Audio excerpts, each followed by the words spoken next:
Hello students, welcome to the anthropology online class. आज हम एक ऐसे टॉपिक के बारे में पढ़ेंगे जो सिर्फ एंथ्रोपोलॉजी में ही नहीं पर यूपीएससी या कोई भी सिविल सर्विस एग्जाम्स के प्रीलिम्स और मेंस दोनों के लिए बहुत इंपॉर्टेंट है। तो आज हमारा टॉपिक है tribal movements of India. UPSC के प्रीवियस ईयर क्वेश्चंस में बहुत बार ये क्वेश्चन आया है कि ट्राइबल मूवमेंट्स के बारे में या एथनिक मूवमेंट्स या रीजनलिज्म मूवमेंट्स, ये सब के बारे में बहुत बार आया है। तो मैंने एग्जाम्पल के तौर पर 3 क्वेश्चंस ले लिया है। एक तो 2013 का है और 2 2019 का है। तो चलिए शुरू करते हैं। फर्स्ट हमारा जो आता है इंट्रोडक्शन में आर्ट ट्राइब्स क्या है, ट्राइबल मूवमेंट्स क्या है, इसके बारे में थोड़ा बहुत 1-2 लाइन लिख लीजिए और उसके बाद हमारा मेन बॉडी आ जाएगा। तो फर्स्ट मैंने मेन बॉडी में सांथाल रिवॉल्ट या हूल रिवॉल्ट के बारे में बोला है। ये जितने भी मैंने पॉइंट्स दिए हैं मैंने ये चुन के दिए हैं, ठीक है, और जो जो सबसे इंपॉर्टेंट है वैसे पॉइंट्स ही मैंने दिए हैं। इसको अगर आप एक्सप्लेन करिएगा तो आपका जो है वर्ड लिमिट में आ जाएगा। तो सबसे पहले हम देखते हैं कि सांथाल कहाँ रहते हैं। Santhal Rajmahal hills of Bihar, Jharkhand, West Bengal, Odisha, ये सब जगहों में सांथाल रहते हैं। 1832 में दामिनी को ये नामक एक सांथाल परगना ब्रिटिश ने डिमार्केट किया था जहां पर सांथाल्स एक्सक्लूसिवली मिलेंगे। फिर ब्रिटिश ने लैंडलॉर्ड, साहूकार्स, मनी लेंडर्स, फिर जमींदार्स, ये सब को इंट्रोड्यूस किया। और ट्राइबल्स ये पसंद नहीं करते हैं कि उनके एरिया में कोई बाहर का इंसान आए। अभी जमींदार्स ने, मनी लेंडर्स ने ज़बरदस्ती इन ट्राइबल्स को लोन देना स्टार्ट किया। अब जब लोन वो चुका नहीं पाते हैं इंटरेस्ट के साथ, तब क्या हुआ, इनका जो ज़मीन है, ट्राइबल्स का जो ये ज़मीन है वो जब्त कर लिया गया। और उसके बाद अगर ज़मीन कोई देना ना चाहे तो उसको बॉन्डेड लेबर के हिसाब से रख लिया गया। तो ऐसे एक्सप्लॉयटेशन होता था ट्राइबल्स का, ठीक है। ये कहीं भी देख लो, कहीं भी कोई भी मूवमेंट है, उसका जो ब्रिटिश पीरियड में उसका जो रूट कॉज है वो यही है, लैंड एलियनेशन प्रॉब्लम इसे कहते हैं। प्रोमिनेंट लीडर्स थे सिद्धू कान्हू मुर्मू, उनकी बहनें फूलो और जानो और चांद भैरव। ये जो मूवमेंट है ये इतना भयानक था कि ब्रिटिश ने मार्शियल लॉ इंट्रोड्यूस किया था उस पीरियड में। और इस मूवमेंट को कर्ब करने के लिए, कल्मिनेट करने के लिए Santhal Parganas tenancy act in 1876 British ने इंट्रोड्यूस किया था और उससे कुछ प्रोटेक्शन ये ट्राइबल ग्रुप को मिला। अब नेक्स्ट रिवॉल्ट है हमारा कोल रेबिलियन, जो कि 1832 में हुआ था। ब्रिटिश पीरियड में कोल छोटा नागपुर प्लेटू के अंदर रहते थे, पर अभी वो मालवा प्लेटू या और भी जो आउटस्कर्ट्स हैं वहाँ पर भी अभी पाए जाते हैं। और वो चीफटेंस के द्वारा रूल्ड होते थे। चीफटेंस मतलब जो कि ऐसे थोड़े थोड़े छोटे छोटे जगह के जो चीफ्स होते हैं उसको चीफटेन कहा जाता है।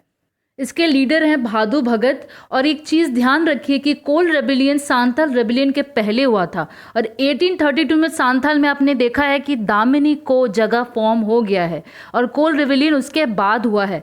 तो कोल रेबिलियन का भी जो कॉज है वो सेम है। ट्राइबल्स ने गुस्से में आकर बहुत सारे आउटसाइडर को वहाँ से भगा दिया, मार दिया कितनों को, और उनके घर जला दिए। और ये जो है ये 2 साल तक पूरा चला और उसके बाद ब्रिटिश ने ब्रूटली इसको सप्रेस्ड किया। इस कोल रेबिलियन को सप्रेस करने के लिए कैलकाटा से और बनारस से स्पेशली ट्रूप्स बुलाया गया था। इतना ज्यादा भयंकर था ये भी। नेक्स्ट चले आते हैं मुंडा रिवॉल्ट में या मुंडा उलगुलन। आपने सुना होगा बिरसा मुंडा का नाम। तो बिरसा मुंडा को कहा जाता है धरती आबा, जिसका मतलब है गॉड ऑफ द अर्थ, धरती का जो ईश्वर है। यही बिरसा मुंडा है जिन्होंने लीड किया था मुंडा रिवॉल्ट या मुंडा उलगुलन को। मुंडा जाति जो है वो सबसे ज़्यादा पाए जाते हैं छोटा नागपुर एरिया में। इसके अलावा भी वो बहुत जगह पाए जाते हैं इंडिया में, पर जो सबसे मेजरली पाए जाते हैं वो छोटा नागपुर एरिया में, जहाँ पर झारखंड या छत्तीसगढ़ वो जगह में। मुंडारी कल्चर का एक बहुत इंपॉर्टेंट फीचर है जिसका नाम है खून कट्टी सिस्टम।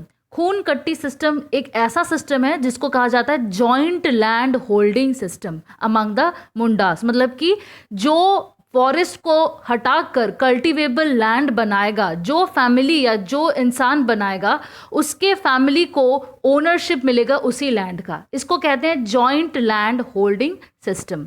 और ब्रिटिश के चलते ये खून कट्टी सिस्टम रिप्लेस हो गया जमींदारी सिस्टम से। अब इससे क्या हुआ, अब ये जो नया सिस्टम जमींदारी सिस्टम आ गया ये मुंडास को समझ में नहीं आया, इसीलिए जमींदास ने मुंडास को बहुत एक्सप्लॉइट किया, बहुत ऑप्रेस किया।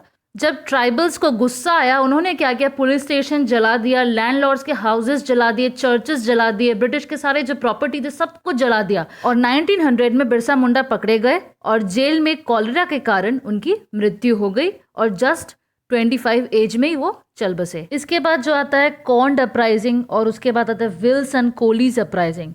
तो कॉन्ड जो है वो सेंट्रल प्रोविंसेस में पाए जाते हैं। सेंट्रल प्रोविंसेस मतलब कुछ एरिया मध्य प्रदेश के जो साउथ की तरफ है और कुछ एरिया महाराष्ट्र, ये सब मिलाकर सेंट्रल प्रोविंस बनता है। इनके लीडर जो थे चक्रा बिसोई थे और इनका भी कॉज जो था वही सब था, influx of outsiders, tax burden, फिर British interference with their way of life, यही सब कॉजेस था। ये भील्स में भी सेम कॉजेस था, पर भील्स के जो लीडर थे उनका नाम था उमागी राजे और सेवाराम। और भील्स ज़्यादातर ये जो राजस्थान का एरिया है, खानदेश और नीचे महाराष्ट्र, ये सब एरिया में ज़्यादातर ये पाए जाते हैं भील्स एंड कोलीज। इसके बाद चलिए कुछ नॉर्थ ईस्ट के ट्राइबल ग्रुप का जो अपराइजिंग है वो देख लेते हैं। फर्स्ट जो आता है खासी। मेघालय 3 पहाड़ से बना है, एक तो गारो, खासी और जैंतिया। तो गारो, खासी, जैंतिया, इन तीनों पहाड़ में सबसे जो ऊंचा पहाड़ है वो खासी का पहाड़ है। तो खासी के पहाड़ों के नीचे जो ट्राइबल्स रहते हैं उनको कहते हैं खासी। मेघालय ब्रिटिश पीरियड में आसाम का पार्ट था और आसाम था म्यांमार का पार्ट या बर्मा का पार्ट। इनके जो प्रोमिनेंट लीडर हैं इनका नाम है तीरथ सिंह और भरमानिक। और इन्होंने क्या किया था, ब्रिटिश का जो अटेम्प्ट्स है कि वो खासी हिल को पूरा कब्जा कर ले, इनके अगेंस्ट वो रिवॉल्ट पेश किया था इन्होंने।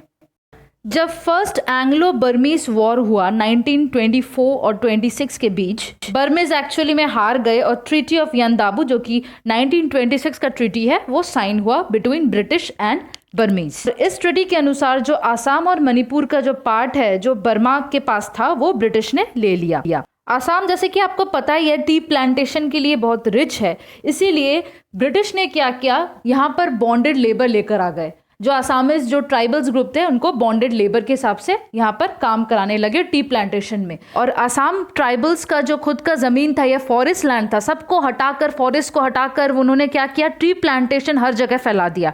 और टी प्लांटेशन का जो मालिक है वो ऑब्वियसली ब्रिटिश होगा, क्योंकि बॉन्डेड लेबर को तो पता है नहीं कि टी प्लांटेशन कैसे किया जाता है। तो इस तरह ब्रिटिश और लैंडलॉर्ड्स और मनी लैंडर्स जो भी हैं सब ने एक्सप्लॉइट करना स्टार्ट कर दिया इन आसाम के ट्राइबल्स ग्रुप को। तो देखिए यहाँ पर भी वही सेम प्रॉब्लम है, लैंड एलियनेशन प्रॉब्लम। और इसके अगेंस्ट रिवॉल्ट हुआ जिसको लीड किया गोमधार कोनवार ने। तो नतीजा क्या निकला, granting of upper Assam to the Ahom king. जो अहोम ट्राइब का जो किंग था उसको ये जो अपर असम का लैंड है वो ब्रिटिश ने दे दिया। तो आप एक चीज़ देखिए, ये जो खासी अपराइजिंग या अहोम अपराइजिंग है, ये जो छोटा नागपुर प्लेट्यू में जो अपराइजिंग हो रहे थे उससे काफ़ी पुराना है। अब चलते हैं नागा एंड मणिपुर मूवमेंट्स में। तो फर्स्ट देखिए, इसको जेलियांगजोंग मूवमेंट भी कहा जाता है, मणिपुर के रीजन को। मूवमेंट लॉन्च किया था जेमी, लियांगमई और रोंगमई ने। और इसके बाद जो सबसे इम्पॉर्टेंट है वो है नागा का जो रिवॉल्ट है, जिसके लिए रानी गेडेनलू बहुत फेमस है। तो रानी जो इनका जो एपिथेट है ये किसने दिया था, पंडित नेहरू ने। ये जो रानी थी, रानी गेडेनलू, ये हिराका कल्ट की थी। हिराका का कल्ट मतलब कि उसका जो ट्राइब है वो हिराका नाम था उसका। ब्रिटिश जब ये नागालैंड या मणिपुर ये सब रीजन में जब चले गए तब उन्होंने बहुत ज़्यादा बैप्टाइजेशन पॉलिसी स्टार्ट कर दिया था। जो क्रिश्चियन मिशनरीज हैं वो कन्वर्शन या बैप्टाइजेशन पॉलिसी उन्होंने स्टार्ट कर दिया था। और जिससे वो जो नागा ट्राइब का जो खुद का इंटरेस्ट है, खुद का जो कल्चर है, खुद का जो रिलीजियन है, ये बहुत ज़्यादा इफेक्टेड हो रहा था। बहुत ज़्यादा इनको प्रोटेक्शन की ज़रूरत थी, तो इसीलिए ये रिवॉल्ट स्टार्ट किया गया। ये देखिए, ये था क्वेश्चन नंबर 2 का प्रॉपर आंसर। हालांकि आप कोई भी क्वेश्चन में इसको डाल सकते हो जहां पर आपको ट्राइबल मूवमेंट के बारे में पूछा जा रहा है। अब हम देखेंगे जो ब्रिटिश पीरियड के बाद वाला इंडिया है या रिसेंट इंडिया है, इसमें भी कुछ मूवमेंट्स है छोटे मोटे। अब ये भी हम देखेंगे और इसके बारे में थोड़ा डिस्कस करेंगे। 2017 और 18 में एक मूवमेंट बहुत ज़्यादा फेमस था, पाथलगढ़ी मूवमेंट जिसका नाम था। पत्थर में खुदाई करने को या कार्विंग स्टोन, इसको कहते हैं पाथलगढ़ी।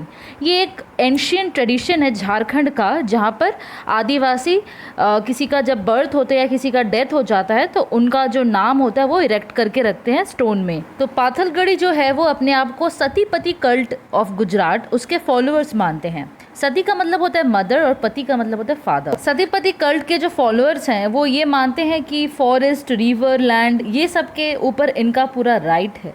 मुख्य कारण यही है मूवमेंट का कि गवर्नमेंट के द्वारा कुछ लॉस पास हो रहा था जहां पर लैंड एक्विजिशन, इनका जो लैंड है वो गवर्नमेंट जब्त कर लेगा या कमर्शियल पर्पस में यूज़ करेगा, ऐसा कुछ लॉ पास हो रहा था। पर पेसा एक्ट, जो शेड्यूल एरिया पंचायत का एक्ट है, उसके अनुसार जो ये ज़ब्त करने वाली ज़मीन है ये कानूनी तौर से सही नहीं है। इसी के अगेंस्ट ये रिवॉल्ट हो रहा था। इसके अलावा Chipko movement, Silent Valley movement, Narmada Bachao movement, ये सब भी बहुत इंपॉर्टेंट मूवमेंट्स है और ये सब ट्राइबल एनवायरनमेंट प्रोटेक्शन के ऊपर है। तो देखिए मैंने तीनों क्वेश्चंस के आंसर इसमें कर दिए हैं। आपको अब क्या करना है, इसको थोड़ा सा एक्सप्लेन करते हुए लिखना है। तो स्टूडेंट्स, होपफुली आज का ये सेशन आपके लिए बहुत फ़ायदेमंद रहेगा। आशा करती हूँ आपको सब समझ में आ गया है। अगर कहीं समझ में नहीं आया कमेंट कीजिए, मैं कमेंट का रिप्लाई दूंगी। वीडियो अच्छा लगा है तो प्लीज़ इस चैनल को सब्सक्राइब कीजिए, लाइक कीजिए और शेयर कीजिए। हमारे साथ बने रहिए। Thank you students, have a nice day. जय हिंद।